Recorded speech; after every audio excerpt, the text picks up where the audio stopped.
TheSmartLocal.com. I checked right, going home, like from like town $11. Okay. Then I like that. Then I do again right, $100.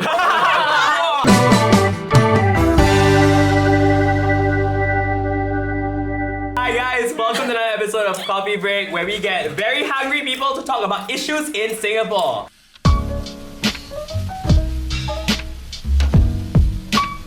So here's our first topic. Whoa! Huge medal! Is it real? So we're obviously talking about the Standard Chartered Marathon that happened recently this year. Today's episode is very special because we're not just talking about a marathon. We in fact got the fastest local man to run the marathon right here, joining us at Coffee Break. Please welcome Rainier. What is this? Extras, yeah. More extra than I thought it would be.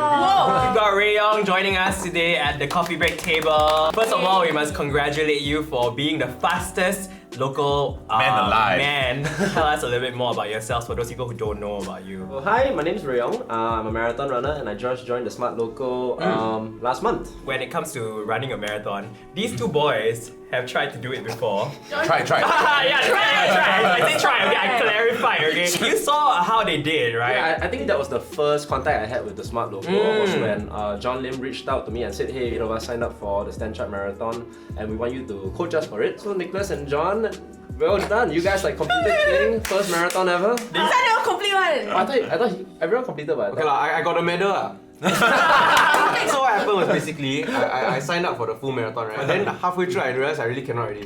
So I changed lane right to the half marathon. Then I didn't know that at the end the final point right is the same end point. So as I was running through like, oh, we got another representative from Singapore. So the first people to come in, then they announcing me and everything. Announcing your name. God. Then I said I had to run through, then they keep asking me go to the full marathon. Okay, like anything Then go.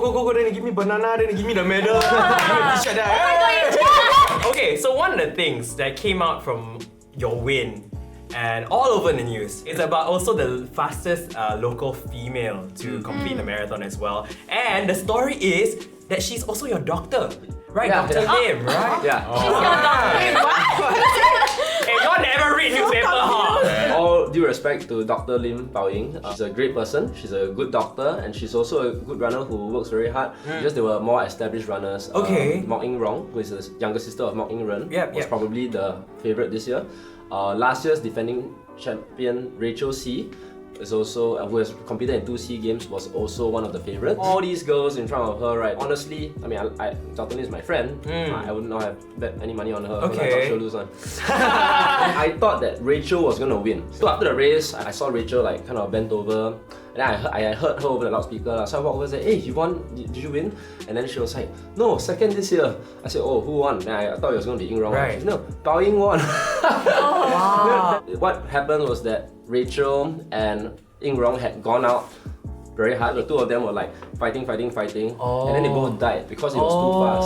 So they slowed from like 420 per K to like 5 minutes and then even slower. Bao Ying was just consistently running like 430. So she caught Ying Rong at 35K and then she caught Rachel at 38K. This is like the tortoise and the hare story. I heard that her ankle also injured, is it? She twisted her foot like one day before the race. Yeah. Wow. And then she got a physio to like tape it up lah. So she really like taped it up and Wow, sucked that's it up crazy, and then went for it lah. Wow, this girl is superwoman, yeah. Fantastic! Wow, it's really inspiring. For those people out there watching this, do you have any advice for them? The starting part is the hardest part, as much as cliche as that sounds. But it's the same with anything, you know. Yeah. Be it hosting, playing guitar. The first part is difficult lah. Then once you like get the hang of it, right, you're able to learn more and more advanced stuff. Then you start to have fun being good at it. All right, Ellie, do the honors. Damn! Coke. Oh! I know. Okay, so we've got a can of Coke and some packets of sugar. So guys, do you I know know. what we're talking about? Sugar tax. Here's the background, here's the lowdown. The government is seeking for opinions from the public about how to deal with diabetes, and apparently one of the highest causes for diabetes in Singapore is sugary drinks. Apparently, your daily intake of sugar should be 12 teaspoons, and Coke has about 9.5 teaspoons. Okay. So you drink this, then you're like 75% of your daily quota. Exactly. They're asking for public consultation or a couple of measures that they are proposing. The first option is completely no more. Yeah. That means they will ban it from like vending machines, stalls, anywhere. You can't get any of these high sugary drinks. Yes. The other thing is taxing the companies that make these drinks. Then of course the price will then be passed on to the consumers. So imagine you buy a can of Coke, it's like $4, $5. Oh my god. Yeah. And like, I think completely banning it, right, will cause a lot of unhappiness Yeah. to everyone. Because it's like, Freedom it's of just, choice, right? I feel like the only way to go is to like educate people instead of like banning drinks. Like I wouldn't know like one can of Coke got like 9 like teaspoons of sugar, Right. right? I think we talked about this before, right? In a similar case with the internet. Yes. Like how like governments like use legislation Yeah. rather than like give people choice and educate Yeah. them. Right. And it backfired quite a lot. Right. Using legislation must be done wisely. If you just suddenly implement like a blanket thing like that, Yeah. right, it's very dangerous. Well, yeah, I mean, it is still in the consultation process, so nothing has been set in stone. All of us, in fact, can still go onto the website and type in our comments. But I think what Health Promotion Board is doing now is quite good. Like Yeah. you know, like Gongcha for example. So they give like the healthier option, right? The $2. That means Right. it's cheaper. yeah, So yeah, people yeah. will auto like, oh, I'll just buy that.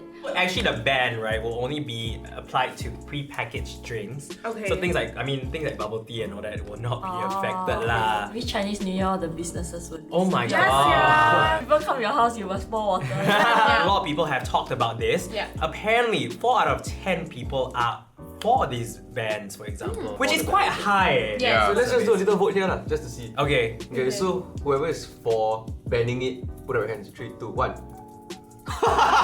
We are the sick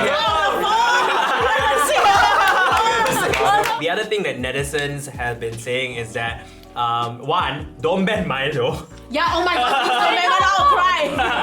And number 2 is can they make bottled water cheaper or pure drinking water cheaper? Yes. If- 7-Eleven and Cheers. Like bottled water is freaking $2 for the damn tiny ass Dasani bottle. No, I think they should provide water cooler at shopping malls. Oh yes, absolutely. Yeah, yeah, Then yeah. like people won't Yes, drink the sweet drink, yes. ma. I only drink the sweet drink because you know you Actually, go to yeah. the store. Then I just want like something to drink. That actually is a very good Yeah. thing to do So because I feel like overseas Yeah. they do that. Yeah, they do. You go to Yeah, Switzerland so in also. Switzerland they have like random like hundreds of fountains around Oh the yeah. city. So Then you can just go and fill, and then it's all from like the lake. Wow. Switzerland- Here is from new water. Also, Singapore so hot already. Obviously, people want to drink something but cold then and refreshing. We just go to the Nian city, the Suntec. Of youth, that one. Help lah, you!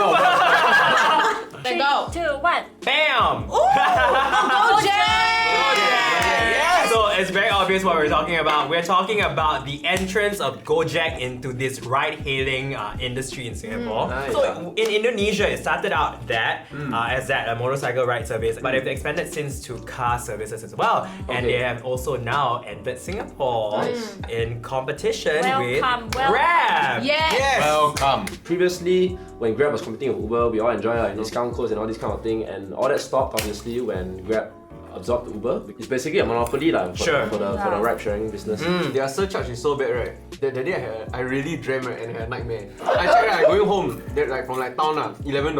Okay. Then I like that. Then I do again, right, $100.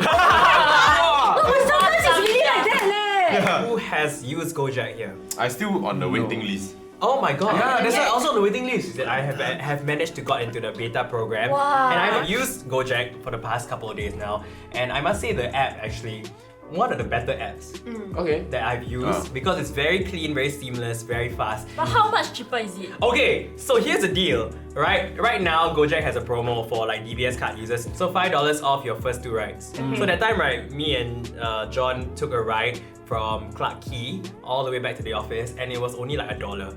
Oh, that's really cheap. Yeah. In comparison, right, even without the promo, right, regular, right, Still is cheaper. at least 50% off a Grab Oh, ride. wow. Oh. Wow. Grab has actually come out and said that, oh yeah, we won't get into a price war because the minute we introduce all these promos and then like next time if we take away, right, then people not happy also. Then don't take away. Then don't take away lah. But of course, Grab saying no to price wars. They're offering other new services as well as their Grab rewards lah. Actually, who uses Grab rewards here? Me. I use Grab rewards just to redeem the Yeah, coupon. redeem the $5 off. I've spoken to a couple of drivers who have driven the GO-JEK. They've actually said that GO-JEK actually pays them a minimum amount per ride. Yeah. Okay. So no matter how much money I pay, for example, a ride is $6, the GO-JEK will actually top up to a certain minimum amount so they can earn money. So this I think is their way of getting drivers on board. Because Not like guaranteed. Not sustainable. Correct. But I think they're launching in January. Okay. Oh, So it's actually nice. happening very soon. So new entrant, are you guys for this? I think more should come in. Yes. Oh, yes. Jack Ma should do something. Bill Gates come and do something. Mark Zuckerberg. Elon Yeah, Musk. Elon Musk. Elon All the Musk. ride hailing. Ride hailing is the future I'm of. ready to teleport. I'm Yes, really yeah. ready. I'm waiting. Yeah. Thank you very much for watching this episode of Coffee Break. As always, you can like, share, and subscribe and watch our other videos right there. Bye.